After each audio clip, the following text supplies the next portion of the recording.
Hey y'all, it's your girl Miss Tiff here. Listen, I am so nervous and excited about today. Y'all know what today is? It's the very first episode of the Dare to Cook Challenge. This is a challenge where I ask you, the audience, to give me ingredient suggestions, and I have to select 5 of those ingredients to prepare a meal for my family.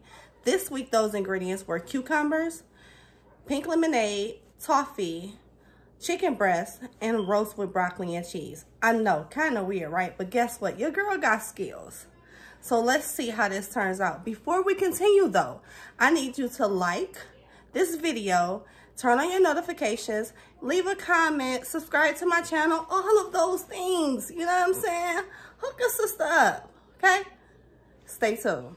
Okay, for the first part of this recipe, I will be making my roast in a crock pot on low for about 8 hours.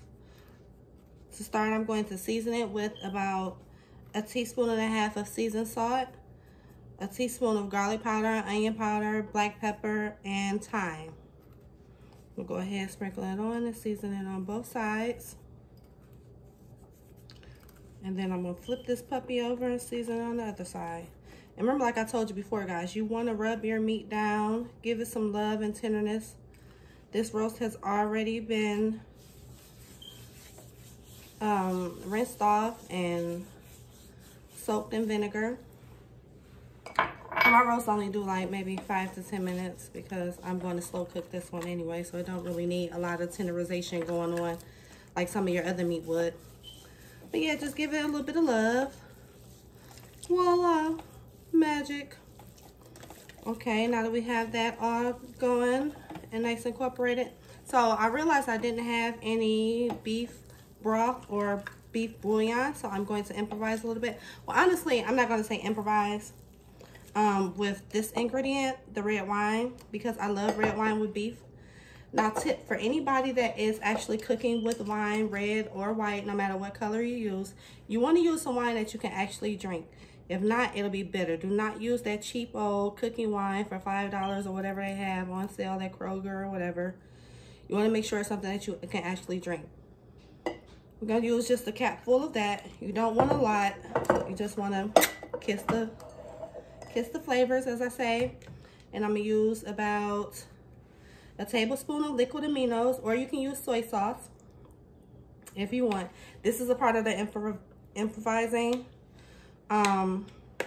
Since I do not have the beef seasoning or beef broth or beef base, whichever one you want to use, I'm going to use the liquid aminos and then the browning seasoning.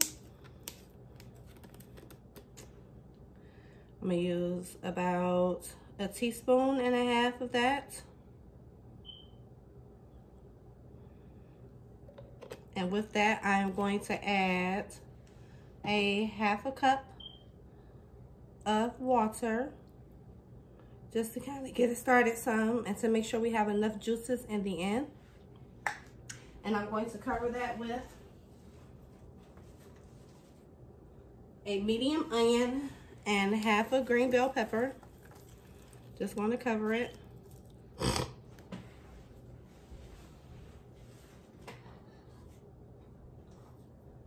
And then I'm also going to use 2 cloves of garlic. Now again, if you have beef broth or beef bouillon base, you can absolutely use that, but I am a firm believer on using what I have in the kitchen, and that's what I'm going to do. I'm not gonna go out and go get some more stuff. So as you can see, you only need a little bit of juice just to get the party started, because as I told you before, when any meat or anything you start to cook, it will produce its own juice. So you only need a little bit just to kind of coat the pan a little bit. And we're going to go ahead and put all of that in there. Once again, it was seasoned salt, garlic powder, onion powder, black pepper, some thyme, a cap of red wine, 1 tablespoon of liquid aminos or soy sauce, and about 1.5 teaspoons of browning seasoning. We'll show you that. That's the browning. And then we're going to go ahead and set this on low and let it cook for about 8 hours, and we'll be back. Okay, y'all, listen. Our roast have been cooking overnight on low heat for 8 hours in the crock pot. I just want y'all to get into it. Look at how smoothly this breaks up. Oh my gosh, it's so tender. It smells so good in here. I really wish you guys can smell this. Like, my whole house is lit up with the smell from this roast beef. Oh my goodness. See, I'm using 2 forks and it's just breaking up. Look at that. Look at that. So for this, I don't know if you guys remember, I'm supposed to do roast with broccoli and cheese. However, my daughter does not like cheese. So I'm gonna do the roast with broccoli, and then I'm gonna just add some cheese on top when I serve it. If you want though, you can always just put the cheese in the casserole dish with it.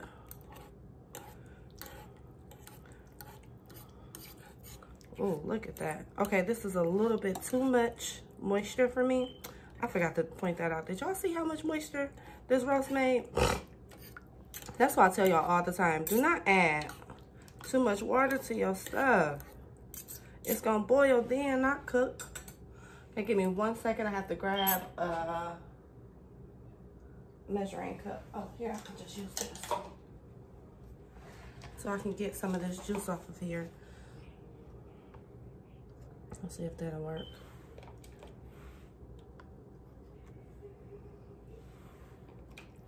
Just gonna drain some of this off. Only because I don't want the broccoli to get super soggy while cooking. Y'all know I like for my veggies to have a little bit of snap. I'm also gonna add some more bell peppers because y'all know I love colors. However, I'm gonna put those in closer to when the broccoli is done. Okay, that should be, let me do a little bit more. I'll put them in closer towards the time for the broccoli to be done. Okay. So now I have the broccoli. I'm probably not going to add all of this because I do want some broccoli on the side. And as y'all know, I do not eat beef. So I'm gonna put just a couple handfuls of some fresh broccoli in here. I know it may look a little weird now because the broccoli has not cooked down. And I use the stems and everything, as you can see, of the broccoli. So we're gonna go ahead and put that in and let this go. Since this is my first time making it like this, I can't tell you exactly how long we're gonna let it cook for, but I'm gonna go back to low heat because I don't want my broccoli to cook too fast. Let's mix this up some. And we're gonna go back to low heat, and then we'll come back and check it in about maybe 30 minutes or so. We'll see how it goes. Okay, so while the roast is finishing up, we're gonna go ahead and get prepared for our stuffed chicken breast, which is the chicken portion of this recipe. So I am going to stuff it with some shiitake mushrooms, some spinach, red and orange bell peppers, some 2 cloves of garlic, and 1 medium onion. I just turned my heat to medium. We're gonna add just a little bit of grapeseed oil to our pan right here. And you don't have to use shiitake mushrooms for this recipe. You can totally use whatever mushrooms you prefer. I love all mushrooms, so I constantly, you'll see I use different kinds all the time. Okay, we're just going to use a little bit of shiitake mushrooms. And these actually cook up to a nice meaty texture. We're just going to cook that like that, like that. Break these up in this pan. These little stem pieces though, you don't want to keep them because as you can see, they're a little bit harder. So those pieces I just throw out.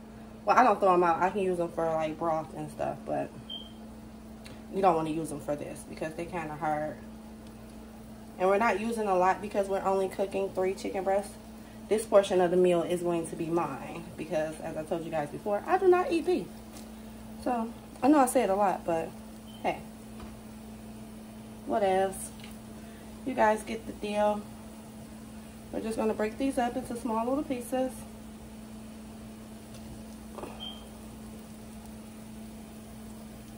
No right or wrong way to do this, whatever you prefer. And I also wipe these down with a damp cloth. With mushrooms, you don't really want to get them soaking wet because you want to draw all the moisture out of it. And they literally soak up whatever you put into them. So, I just usually wipe them down with the damp cloth.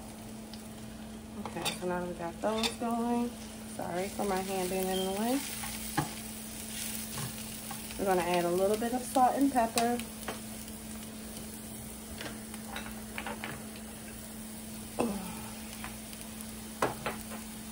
I don't know why I didn't choose to have that handy like I got everything else. And as you can see back there, I have some rice going for our meal. I'm going to put this over rice, the chicken, the stuffed chicken. And then I'm going to serve the roast with broccoli and cheese. I'm going to serve that over rice as well. Okay. We're going to cook these down. It's not a lot that I'm using for this because, like I said, again, we're only stuffing 3 chicken breasts, so you don't really need a lot. If you're doing more, then be my guest and add more. It's the same thing. And really with the stuff, anything, you can just use whatever ingredients you want. You can use bacon if you want. You can add bacon to this. But I am not really a big meat eater. I'm sorry.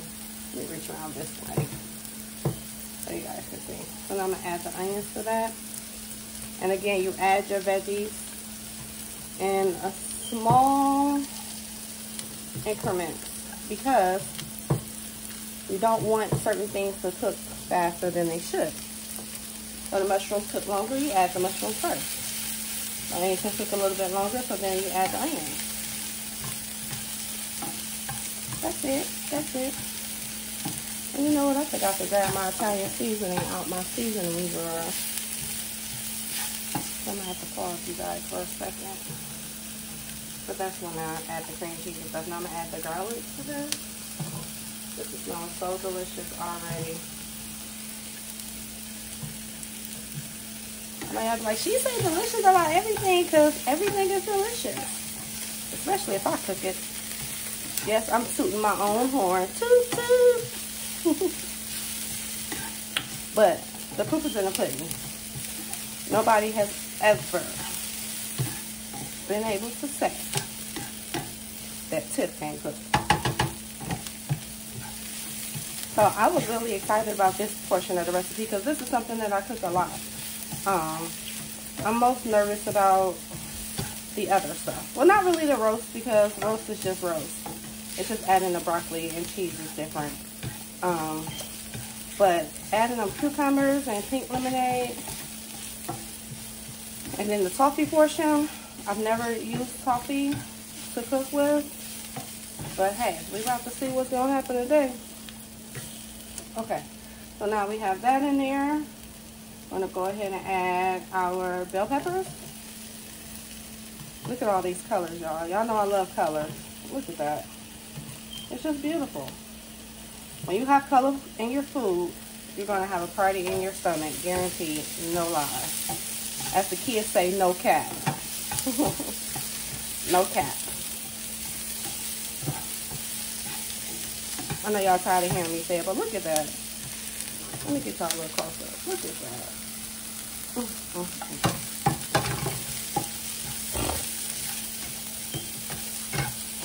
My allergies been going crazy lately. Okay. Now we got that. Then we're going to add our spinach. Now you don't want these to be completely cooked because they're going to continue cooking inside of the chicken.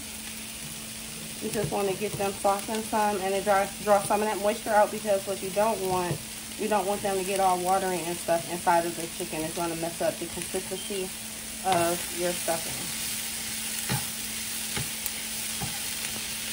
So now that we have that going, well, actually, let me see if I can grab it. See, my seasoning jar is right down here. Yep, first. This guy's getting a little bump, but voila! I'm gonna add a little bit of Italian seasoning to this.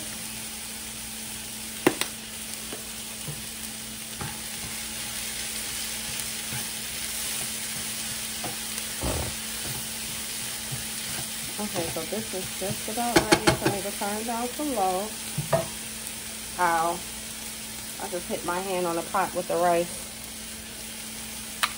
Am I the only person that, like, always end up hitting the pot or something in some way, shape, or form or another? I don't know why that is. So this is a 8-ounce container of sour cream. So I'm going to use half of this, so that's like 4 ounces.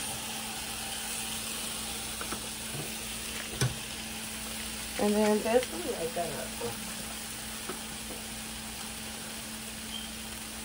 Some of the liquid, when you first open the cream, sour cream, it fell onto the stove. Okay, so this is an 8-ounce package of cream cheese that I let sit out while I was getting things prepared, and so it softened up some. I like to let my cream cheese soften because it just makes it easier to manipulate and work with. So we're going to use half of this as well. So again, that's 4 ounces of cream cheese and 4 ounces of sour cream that we're going to put in here.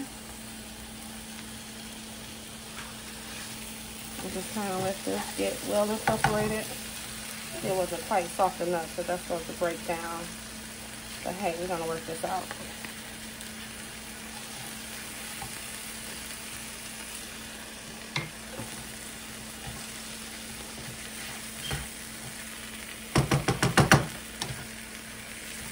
Just break it down.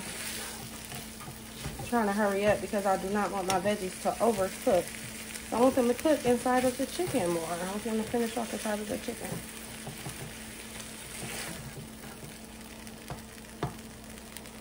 So normally I would have added more spinach to this, but I'm going to eat broccoli on the side. So I don't really need a whole lot of the spinach. But hey, like I said, this is your pot. You can do with it as you want. You know what flavors you like.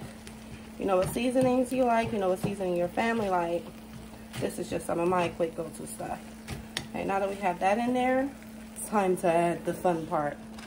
We're going to add some Parmesan cheese. And this is going to be like a 1/4 cup. The bag decided for me. I'm going to add a 1/4 cup of Parmesan cheese in there.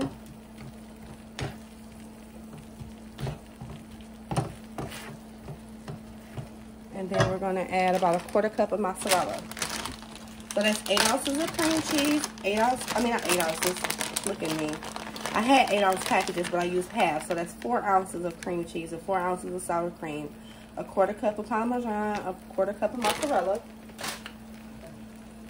About a 1/2 cup of spinach that I chopped up, 1 small onion that I diced, 2 cloves of garlic, some shiitake mushroom caps. Oh my goodness, this smells so good, y'all. Some shiitake mushroom caps, some garlic, I said that, and some red and orange peppers. So now I'm gonna let this sit just for a second while we get our chicken prepared and ready to be stuffed. Okay, so now it's time to prepare our chicken breast. I've already cut these 2 into little pockets. I'm gonna show you how I did that with this one. Move these out the way. We can come just a little bit closer. So we're just going to go, like, going this way. So that way the thicker side, like this, will be holding the filling together. So you just want to go right in through, kind of all the way till you almost reach the edge, but you don't want to quite reach the edge. It'll be easier to hold our filling. So now that you have that done, you're going to go ahead and season it. And I'm using about 2 teaspoons of seasoned salt, a teaspoon of garlic powder, onion powder, paprika, pepper, and Italian seasoning. I'm just going to mix it all up. We're going to spread this all around, inside and out.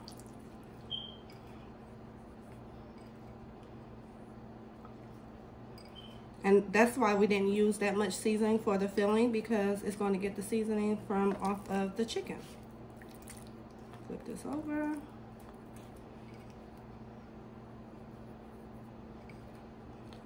This is going to be so good. I can taste it already. And like I say, labor of love, guys. Rub that meat. Rub it down. Give it a nice little massage. Make it feel good. Make your food feel good to feed you. You know? Get it all nicely well incorporated. See? You see that? You want that nice little brown color on there. Kind of rub them together. Make them all happy and love each other. Because they all going into the same pot. You know? They got to be friends. Oh, I didn't grab my spoon. Okay, I had to step away for a second to grab my spoon. So now we're just going to add our filling right into the chicken. Let me move this so you can see it better. Just stuff it. See all that cheesy goodness? It's just so gooey.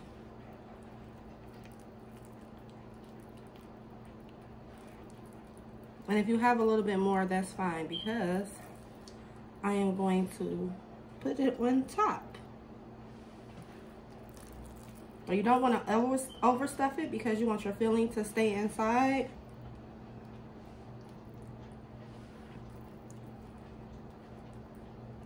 And I'm going to show y'all how to close these up. Listen, I'm not one to be buying all that fancy thyme and sticks and all that stuff. I just use regular old regular toothpicks. Like I say all the time, use what you have in your kitchen. Don't be going out buying all this fancy crap. Just use what you got handy. Okay, let me see.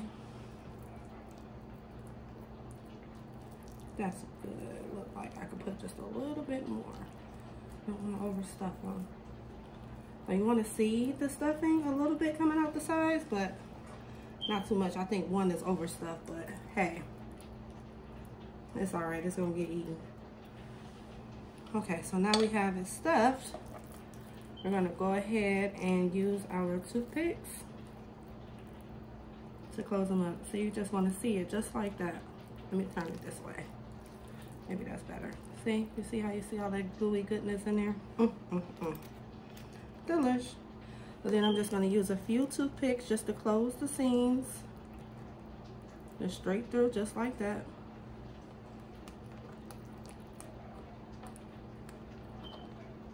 These nails are not trying to work in my favor right now. See? Close it up so it could be a surprise. Like, surprise! You thought you just had chicken, didn't you? Nope. Close this one up.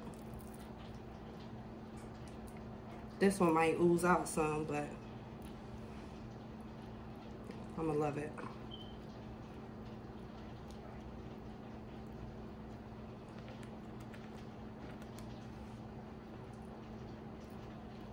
I'm gonna stuff this last one, and then I'm gonna take you guys over to the skillet to show you how I pan fry it before I place it in the oven. Okay, so we have our pan heated up on medium to high heat. We're gonna go ahead, oh, and there's 2 tablespoons of grapeseed oil inside of this pan. We're gonna go ahead and add our chicken breast inside. Look at that. See, you want to hear it start to cook immediately so we can get that nice brown on the side of it. Actually, I forgot I'm supposed to put the top side down first. But hey, we're just going to do it like this and continue on. Now this pan right here is going to go straight into the oven. Once we seared it and added our diced tomatoes. I'm going to go ahead, let these sit for a second. This one right here is going to bust open, guys. But it's okay, because that one's going to be mine. We're going to let it get a nice sear for a little bit. Let me see if I can get a little toothpick down in there. Get that part right there is where it will be. Okay.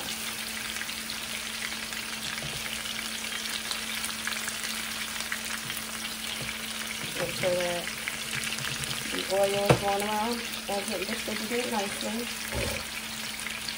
This part is only going to take a few minutes.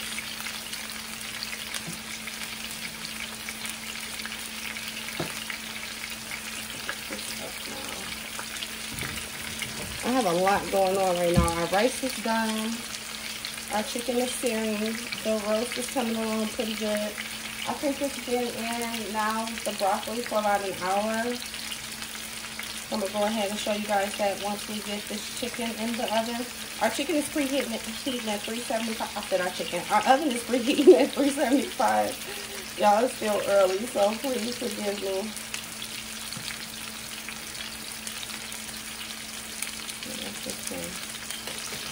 I think I mentioned to you guys before, if your meat is giving you a hard time to flip it over, like it's sticking, then you have two things going on. Either you're using a really bad pan, or most likely your meat is not done searing it. So you do not want to pull it up. That's how the skin on your meat rips apart, and the presentation doesn't look too good. So that's browning pretty good. Let's see if I can flip this bad baby over, because it is heavy. Don't give mama a hard time. Come to mama. That's right. Look at that. Look at that nice brown. Oh, yes.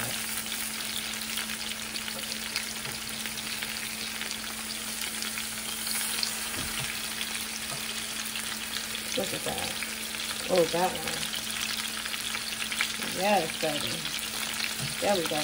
And you could also add a little bit of butter or margarine to your pot. I'm not, though. Yes. Because I didn't want the butter to have the chance of burning.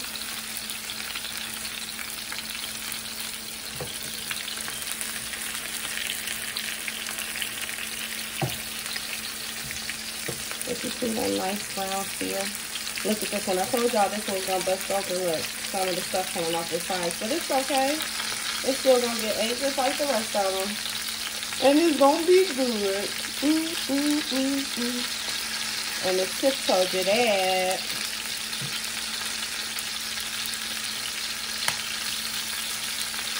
If I don't know nothing else, I know my food, you know.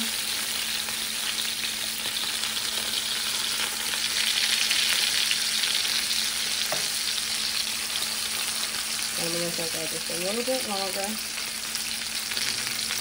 As you can see, it doesn't take this long at all. Sparky, stop trying to bark. I'm sorry, guys. I have a little Shih Tzu, but he acts like he's a pit bull, and he barks anytime he sees anybody walk down the street. So if y'all ever hear him in the background, that's what it is. He just sits in the window like an old grumpy man. Okay. I'm going to flip this back over. It's because I want this to be our top side. Look at that. Beautiful.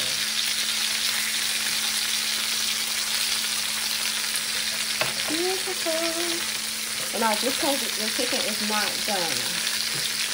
Okay? Please do not think that your chicken is done right now. It's not. One good fact to remember is that when you stuff any meat, it's going to add time to your cook time. So please, make sure you're cooking it completely. So now, I'm just going to add the rest of that filling.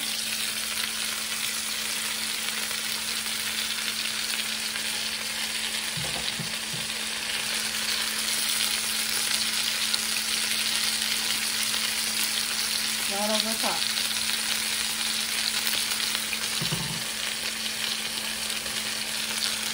I think I put a little bit too much on that one.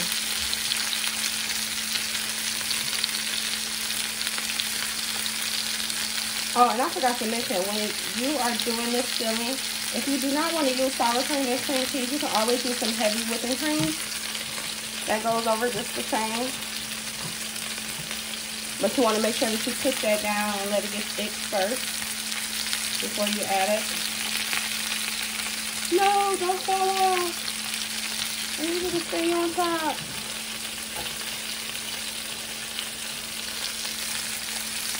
And this house, no food is wasted. You hear me? None. Zero. Zip. Zip. I will make a way to work it out.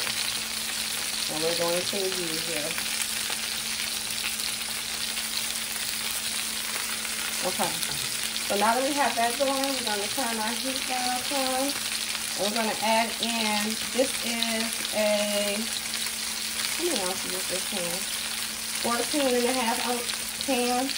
We're going to use half of this. A diced tomato.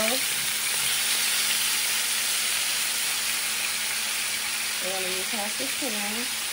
And then I'm going to use the other half to make some chicken tomorrow smothered in some tomato gravy.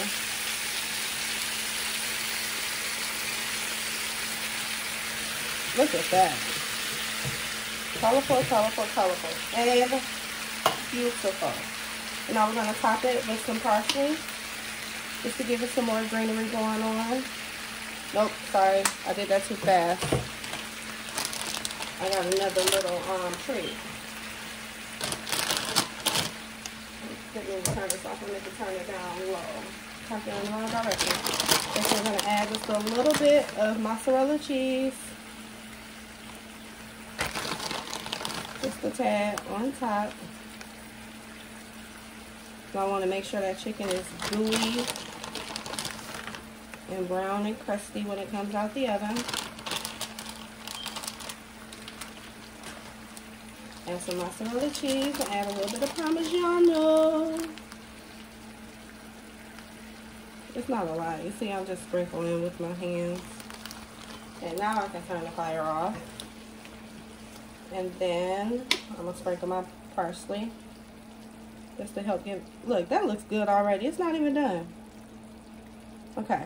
So now I'm going to put this in the oven for about 40 minutes, give or take. And then we'll be back to check on it. Okay, so at this point, the broccoli has been in with the roast for about an hour. Look at that. It's still a little bit tough, which is fine because I'm gonna let it go a little bit more, and I'm gonna add just a little bit. Remember that juice I took off earlier? I kept it to the side, so I'm gonna add just a tad bit more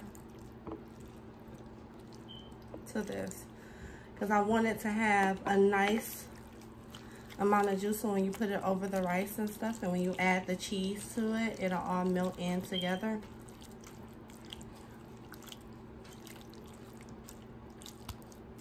So actually, even though my broccoli is still a little bit tough, I am going to turn this off because I don't know if you can see the smoke coming off this pan, but this crock pot takes a while before it cools off. And what had happened is the broccoli was still cooked, so I don't want it to be too tender and it's just falling apart. So right now, after about an hour, you might even want to go an hour and a half. It just depends on your preference. I am going to turn this off and just leave my top on and let it continue to carry over cook. Okay, y'all, so listen. I know I just said I was turning this off, but guess what I forgot? My bell peppers. I'm sitting here and I'm like, that look bland, Tiff. What's going on? You didn't add your colors, honey. So I put those in there just now, and I'm going to leave this on warm instead of actually letting it cook. I'm just going to let it warm for about 30 minutes. And we'll see how soft they are. I'm sitting here, I'm like, this don't have enough color. Y'all know I gotta have some color. I'm gonna add just a little bit more juice too, because I want that to be juicy. I'm gonna add that back in there. Y'all, I wish I still ate beef though, because this looks so good. Listen. Oh, and don't forget, y'all, to like and share this video. Spread the love. Don't be leaving all my recipes and secrets and stuff to yourself. Spread it around. Other people want to get in on this deliciousness too. We'll be back. Okay, so to accompany this meal, I am going to make some fresh garlic bread using a freshly baked Italian loaf. Now you can find this loaf anywhere. Most grocery stores have it pre-baked fresh. We're just gonna go ahead and cut it in half. Don't laugh at my cookie sheet, y'all. This thing has been with me forever. We're just gonna cut it in half. And usually these loaves are pretty inexpensive. Okay. Now we have both halves. This one's a little bit bigger, but hey, who cares? And in this, I have 3 tablespoons of garlic butter and 3 tablespoons of margarine. Just mix it up. Really good. I have them both softened so they're easy to spread. Put some down. Put half on each side. It's gonna be like some garlic and Parmesan bread. I'm just gonna spread that in really nicely. As thick as you like it.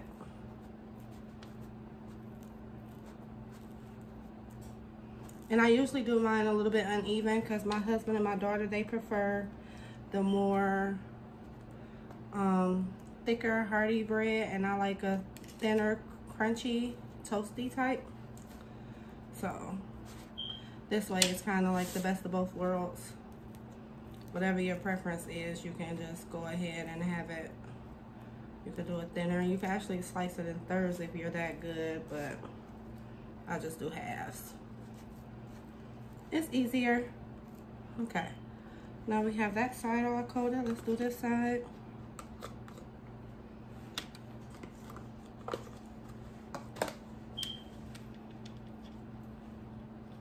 You can't have all of this good deliciousness without some good bread, right?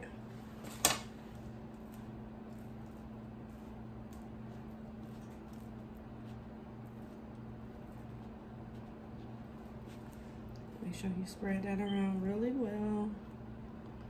And this bread is extremely soft, so be careful. You got to be gentle and firm at the same time so you're not tearing the bread up.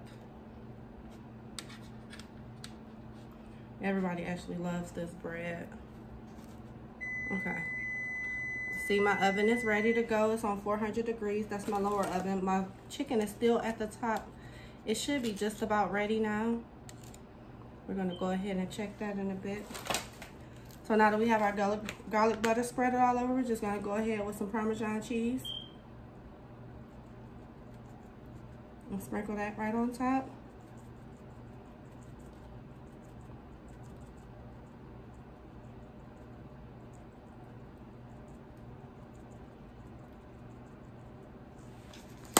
And then we're going to go with some parsley just to add to the green. If you want, you can also top this with some mozzarella cheese or some cheddar cheese, whatever cheese you want. Or you can just do it with the plain garlic. I like it either way, honestly. It just depends on my mood for that day. So let's get into this. Look at that. Yes.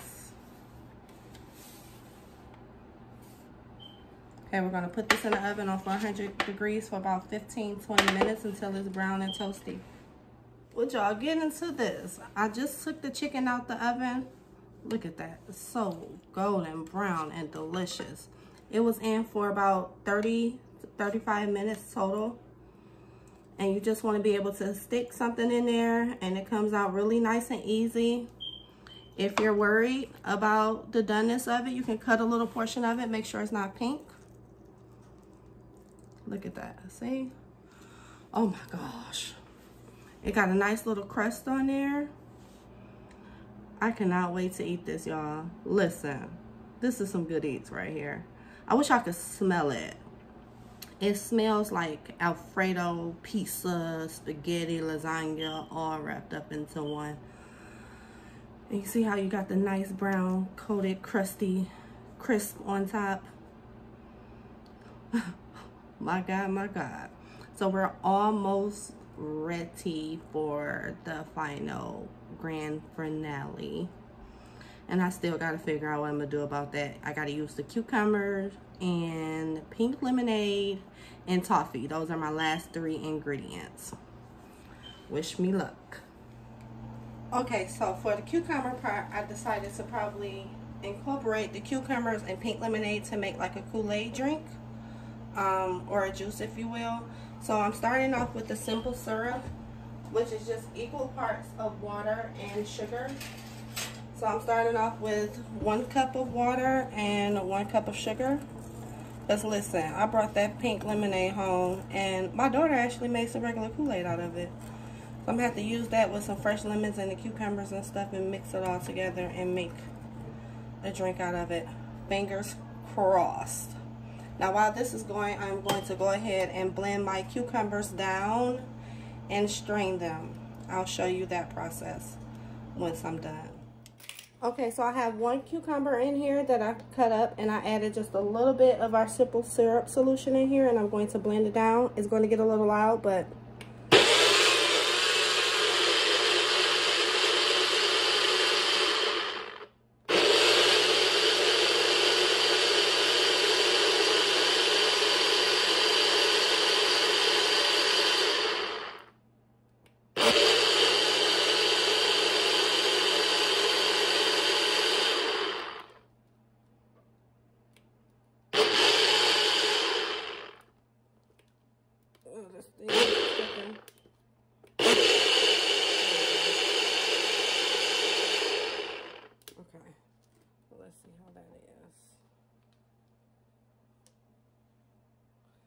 okay, so now I'm going to use my metal strainer, and I'm going to strain all of this gookiness out and just leave just the juice behind. Let's see how this turns out. Okay guys, so for the drink portion of this meal, we're going to mix our pink lemonade with the blended cucumbers, then simple syrup, and some fresh lemon. So this is 1 whole lemon. We're going to put down there first. Now I've never done this before, so y'all don't kill me, okay? So now we're gonna take this strainer. This had our cucumber in it, drain into the bowl.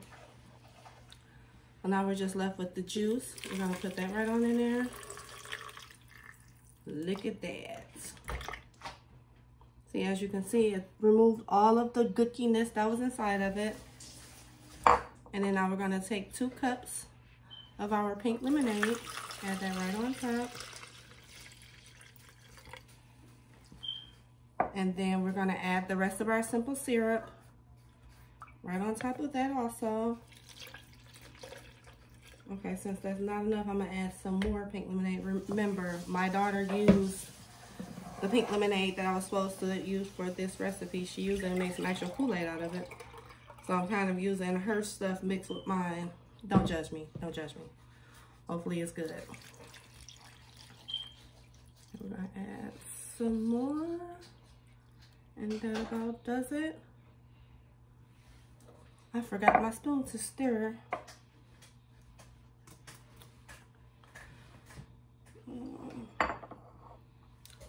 Here, I can just use my knife. I like that color. It kind of gives you like a lemon melon type vibes.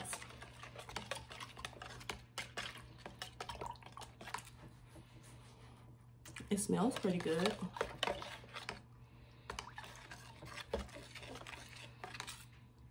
Let me see, I'm gonna grab a glass so I can taste it. Okay, now we have our drink all mixed up. Y'all scared? I'm scared. I'm going to taste it.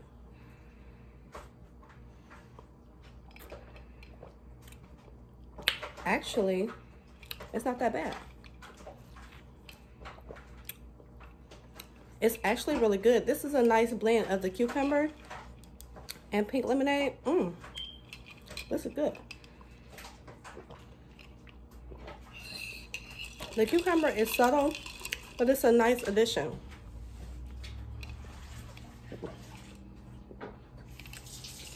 Look, halfway gone.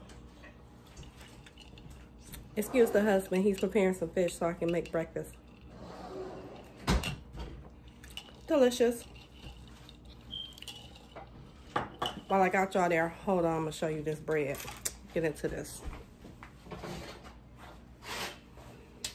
Look, I took this out of the oven. Look at that. Yummo. It's so crunchy and toasty. Can't wait. Okay guys, so now we're at the end where we're gonna make our homemade toffee brittle. So to start, we have a cup of salted peanuts here, and I'm just gonna roughly chop these down. This recipe I'm a little bit nervous about because I've never made homemade toffee. I do like it though, so let's see how it goes. Just gonna try it. So I'm gonna do a rough chop because I like to have a lot of nuts in my toffee and chocolate. But we're not going to chop it down a lot. I'll eat that one.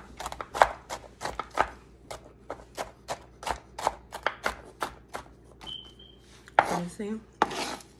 Just like that. And I've lined my cooking sheet with some parchment paper. And so I'm gonna put the peanuts right on top of that. Let me switch.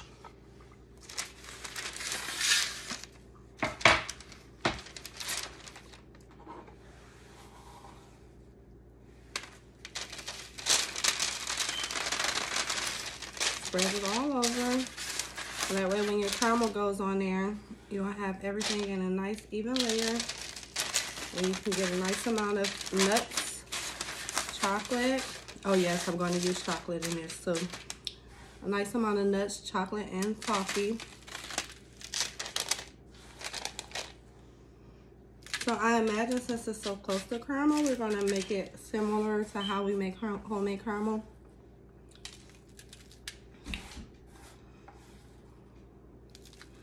Okay, so now I'm going to take you over to the stove and we're going to get our toffee sauce going. Okay, so now it's time to make our toffee sauce. In this pot, I have a cup of sugar, a cup of butter, a pinch of salt, and about half a teaspoon of vanilla. I'm just going to go ahead and cook this down.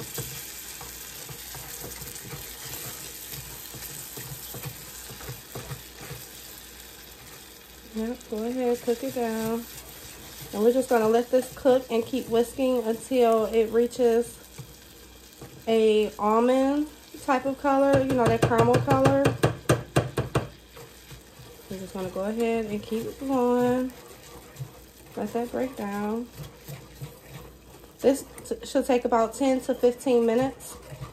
Of course, I'm not going to keep you guys here that whole time.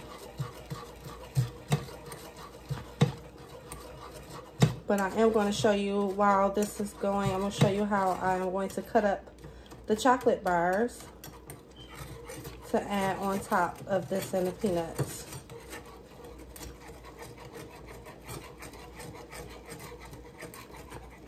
So this is kind of important. You want to make sure that you're cooking that really good.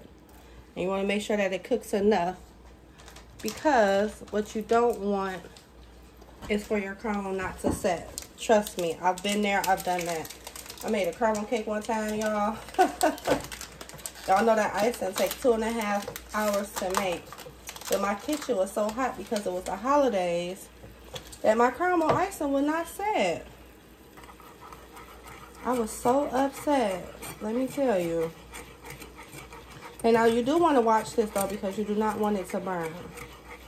Okay, so make sure you're constantly whisking it so it does not burn. But yeah, I was so upset that caramel cake, y'all. It had good flavor and everything, but the icing was soupy. So on the same cutting board that we use for our peanuts, we're going to go ahead and chop our chocolate. And again, I'm just going to do a rough chop because I do not want it to be like super small. I like texture. I think I've said that many times before. I like texture. And then once you add it to the hot toffee anyway, also, it's going to start melting some more. So you don't really have to worry about that too much. So yeah, you see how it's boiling over? You just want to keep whisking it. So I'm going to keep stirring this. I'll turn it down to low. So I'm going to keep stirring this and then cutting up my chocolate. And I'll show you the color and everything when we put it back together. It'll be about 10 more minutes. By the time I cut all this chocolate up, this sauce should be ready. Okay, so I brought you guys back so you can see our progress. We're about halfway done. And as you can see, it's bubbling. really nicely.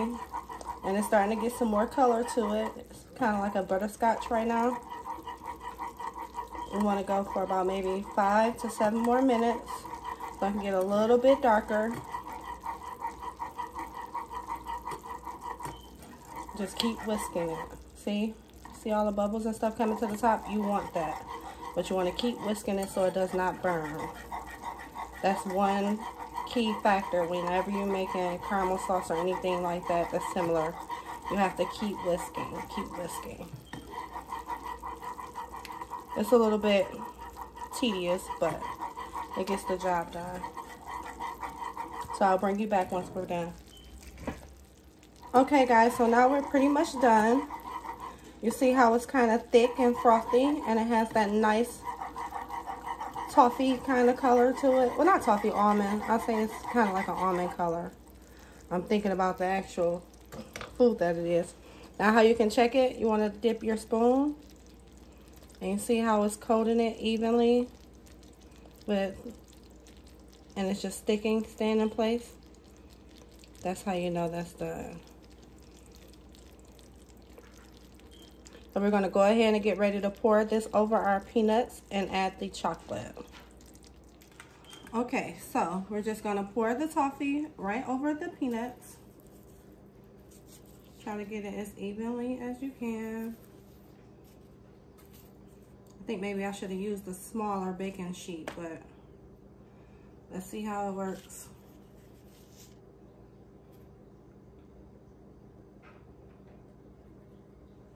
Let's see. Oh, okay.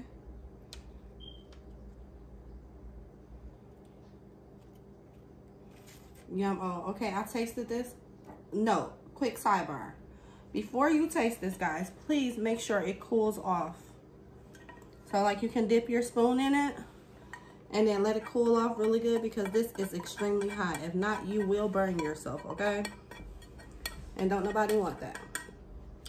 So now that we have that on there, move this pan out the way. We're gonna drizzle our chocolate right on top. You don't really need a lot because the chocolate is going to melt, because again, the toffee is extremely hot. That looks so good.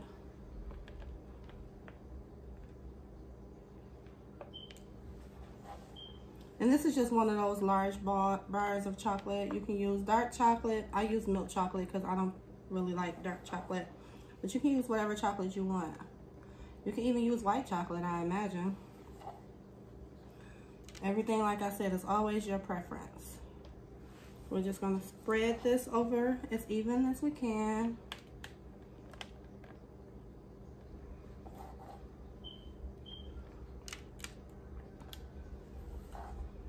Oh my goodness. I cannot wait to eat this. Okay, look at that. The chocolate that started melting on my hands.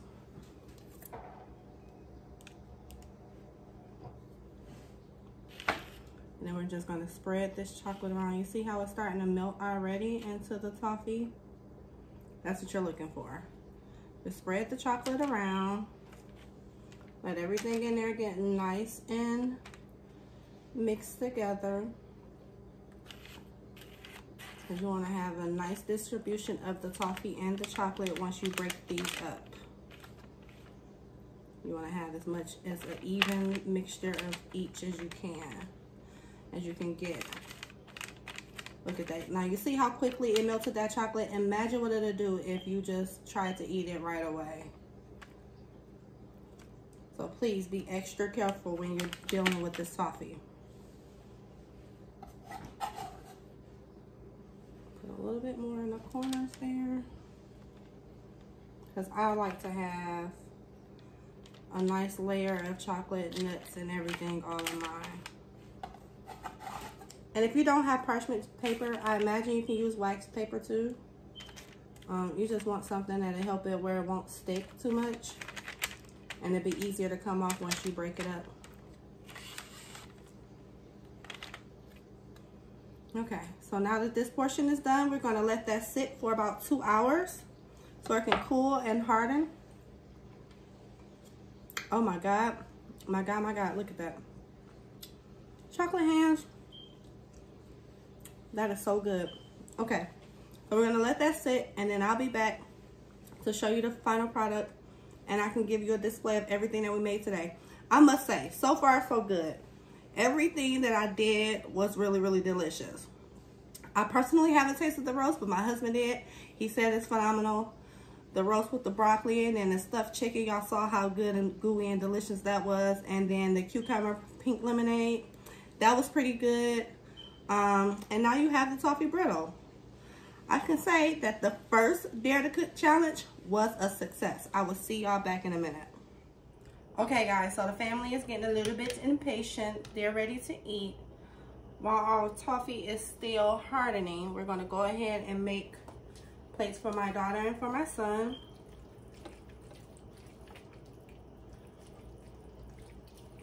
They just want the beef right now, which I told you guys I was probably going to be the only one eating the chicken, the stuffed chicken breast. Okay, so this is my daughter's. And you know, she don't really care for the cheese, so we're not gonna add that to her plate. I'm gonna give her some broccoli. Listen, this smells so delicious.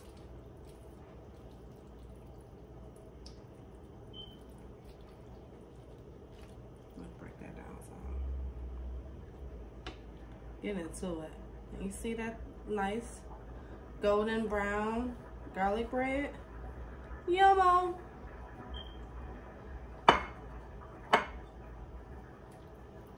Okay, and then I'm gonna make my son's, and he actually is going to try it with the cheese. He likes cheese.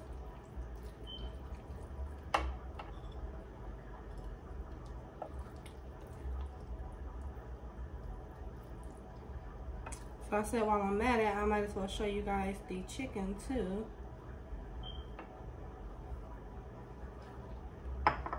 And I'm just gonna sprinkle a little bit of cheese on top of his.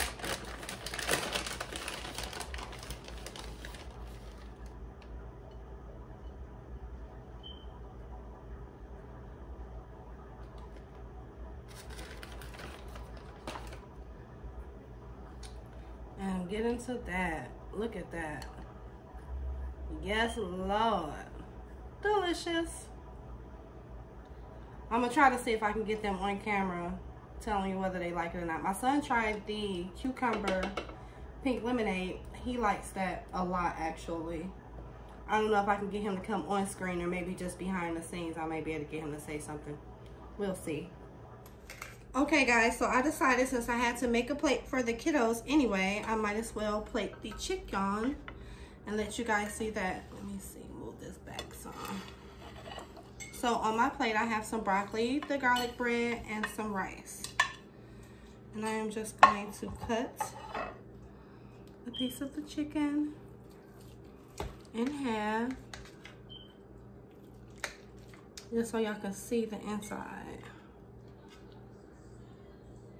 Look at that. Yes. Yummo.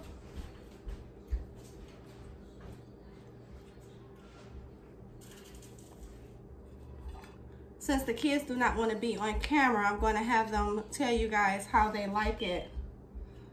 Tremaine, do you like the beef? Yeah. On a scale of 1 to 10. Really? You have to think about it? 8. An 8? Yes, 8. What you don't like about it? The rice. You don't like the rice? Okay, guys, so it's not the beef that he don't like. He don't like the rice. So I say the beef is still a 10. No, the beef is a 9.5. Sky, what do you think about the beef? It's good. It's good? You don't sound so convincing. Okay, guys, you heard it from the unenthusiastic kids that apparently don't want to be here. It's good. So I'll be back when the toffee is completely hard and I'll finish that portion. Okay, guys, so finally the brittle is ready. It was sitting for about 1.5 hours. And for some reason, it was still a little soft. I think I added a little bit too much chocolate to it. So I just went ahead and stuck it in the freezer for about 15 minutes. And it hardened up perfectly. So I say if you're having a hard time with your brittle, getting it to stick and stiffen up, just place it in the freezer. I'm just gonna go ahead and cut it. Look at that. That's what you want. You want it to break up to little pieces. We've already tasted some, my family and I did. It's delicious. Y'all gotta try this. I kid you not. It's so buttery and nutty. You know what? I'm not even gonna use the knife. I'm just gonna break it up. Honestly, I could have left it in the freezer for about 10 more minutes, but I'm being impatient. So I would suggest you let it cool down and get room temperature. Here, you want a piece, Jermaine? Yeah. I would suggest you let it cool down and get room temperature, and then just throw it in the freezer. Honestly.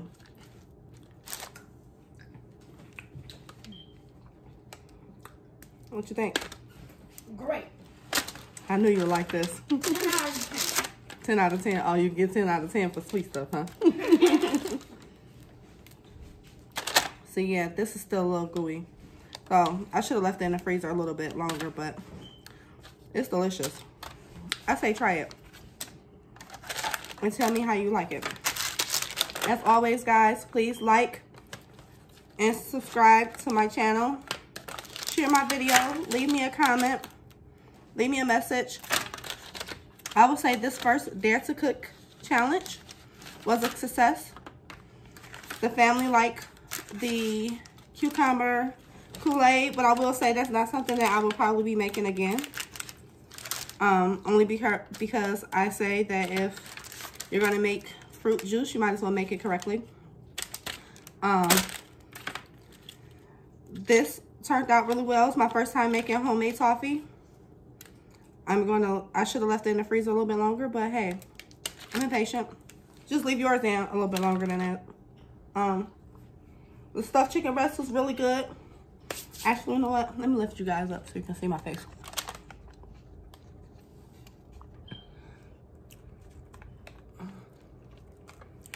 Okay, so the stuffed chicken breast is really good. The roast with broccoli and cheese was good. The toffee brittle was phenomenal. Everything was good. The garlic bread was good. So you guys, try it out. Let me know if you try it. Leave me a comment. Share this video. Subscribe to my channel. Don't miss the next one, because who knows what we're going to have to cook next. And as always, I love you guys. Be blessed.